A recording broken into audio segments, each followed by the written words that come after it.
Anta, ma sœur. Oui, j'ai une sœur qui s'appelle Anta Gueye. Et je voudrais d'abord dire que quand la première question qu'on peut se poser, c'est qu'est-ce que ça aurait été s'il n'y avait eu aucune initiative comme celle que nous avons essayé de mettre en place, suivie par d'autres et aussi précédée par des prises de parole très solennelles de nos chefs religieux. Je pense que la plupart des acteurs qui ont initié ce type de démarche ont été très préoccupés par ce qui s'est passé en mars. Et entre mars et novembre, toutes les occasions étaient belles pour appeler à la non-violence et à préserver la stabilité du pays. Je pense que c'est aussi à partir d'une analyse des risques qu'il y avait. Je ne veux pas que les gens l'oublient. Notre point de référence par rapport aux risques, c'était ce qui s'était passé en mars. Il ne fallait pas revenir sur une situation similaire.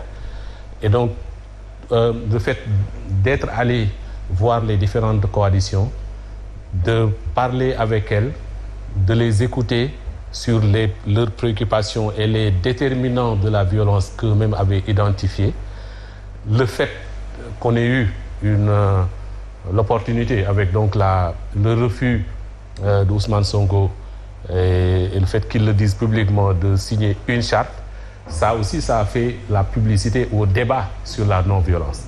Et j'ai beaucoup aimé, même avant qu'on ne parle de signature, le fait que pendant 1 mois et demi, les gens n'ont parlé que de ça. Pour moi, c'était déjà une interpellation des consciences. Et je pense que beaucoup de gens ont été quand même influencés par ce débat-là qui s'est installé pendant 1 mois et demi. La plupart des coalitions l'ont signé. Je ne sais pas si ma sœur fait partie de Gëm Sa Bopp, mais Gëm Sa Bopp elle-même l'a signé. Nous avons eu une discussion avec tout le staff ils nous ont reçus à la cité Keur Gorgui. Et effectivement, comme pour toutes les autres coalitions, c'était l'occasion pour eux de dire oui, mais la violence ne vient pas de nous. Nous n'avons pas les moyens de cette violence. C'est l'État, il faut en parler avec l'État. Et nous sommes allés parler avec le chef de l'État. Oui, mais oui, très rapidement. À la suite de ça, je pense que le fait que la plupart des acteurs aient signé la charte a quand même pu avoir une certaine influence sur les scènes de violence. Pas sur les scènes de violence, mais sur la démarche de violence. Okay. Qui était quand même celle de certains acteurs. Alors chez vous, au niveau du QDS, est-ce que véritablement vous tirez un bilan assez satisfaisant par rapport au déroulement de la campagne, mais également du scrutin, surtout que le lendemain, les Sénégalais ont vaqué à leurs occupations? Oui, nous regrettons les morts et les blessés qu'il y a eu. Mais je disais dans un post Facebook ces jours-ci que il n'est pas normal qu'on accepte que à chaque élection, à chaque campagne électorale, il y ait des morts, il y ait des blessés. Ça ne doit pas être entré dans une normalité.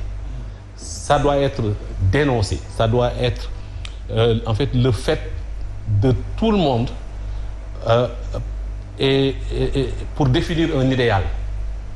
Qu'on organise une élection au Sénégal avec 0 mort et 0 blessé. Ça doit être le travail de tous. Et pour moi, malheureusement, cette fois-ci, il y a encore eu des morts, comme il y en a eu lors des élections passées. Oui. Et ça, il ne faut pas qu'on accepte que ce soit une normalité. Et c'est pour ça que nous comptons, en tout cas, poursuivre nos efforts pour aider l'espace politique à apprendre à s'apaiser. Parce que regarde, en fin de compte, les élections, le jour de l'élection, tout s'est bien passé, globalement. Là, on voit les disputes qu'il y a sur la proclamation des résultats. Mais ça ne devrait pas aboutir à de la violence. Donc ça veut dire que toutes les violences qu'on a eues ces dernières semaines, c'était inutile.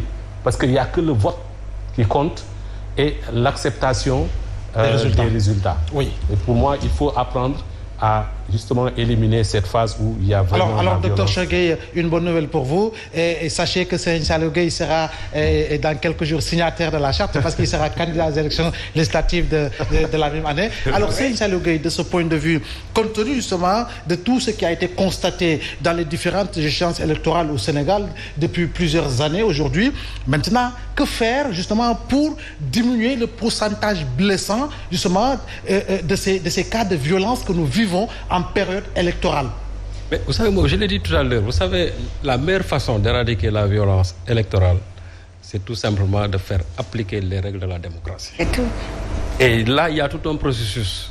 Parce que moi, ce que je reproche très souvent à Cheikh et au QDIS, c'est le fait que tout simplement, le QDIS ne s'est intéressé qu'à une partie tout simplement du processus électoral. Or, je crois que si on veut éviter d'abord ce phénomène de violence qui commence à dire qui sourd depuis l'élection, c'est-à-dire depuis les inscriptions. Parce que imaginez quelqu'un qui veut s'inscrire dans des conditions très normales et à qui on refuse très souvent même la délivrance d'un certificat de résidence ou bien la délivrance d'un certificat de domicile. Ça, c'est un problème. Ça, c'est exercer une violence. Cela qui est aujourd'hui, en tout cas à qui on a privé ce droit-là, se met dans une posture de violence et qui demain peut éclater sous une autre forme, c'est-à-dire sous une forme encore beaucoup plus violente.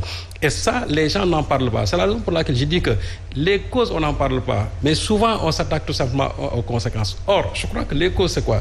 Faire de sorte que pendant les révisions des exceptions des listes électorales, les inscriptions, que l'électeur, c'est-à-dire le citoyen sénégalais, puisse s'inscrire dans les normes, dans des normes vraiment optimales, sans pour autant être inquiété par les gens qui ont en charge, bien sûr, de conduire ce processus électoral. Mais à quoi on a assisté? Ici, il y a eu même des maires qui sont appropriés tout simplement les certificats de résidence et qui n'ont pas voulu tout simplement, qui n'ont pas voulu les délivrer à des gens qu'ils jugent étant tout simplement de l'opposition. Ça, c'est déjà un problème. Regardez la récupération des cartes d'électeurs. Il y a eu des zones où certains électeurs n'ont pas pu voter parce que simplement n'ayant pas du tout reçu encore leur carte d'électeur. Mais ça ne rime pas avec la démocratie.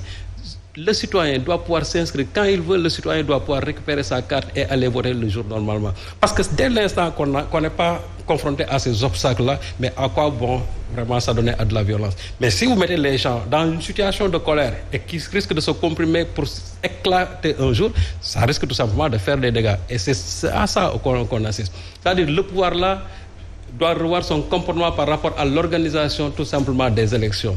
Et c'est ça qui fait défaut dans notre pays.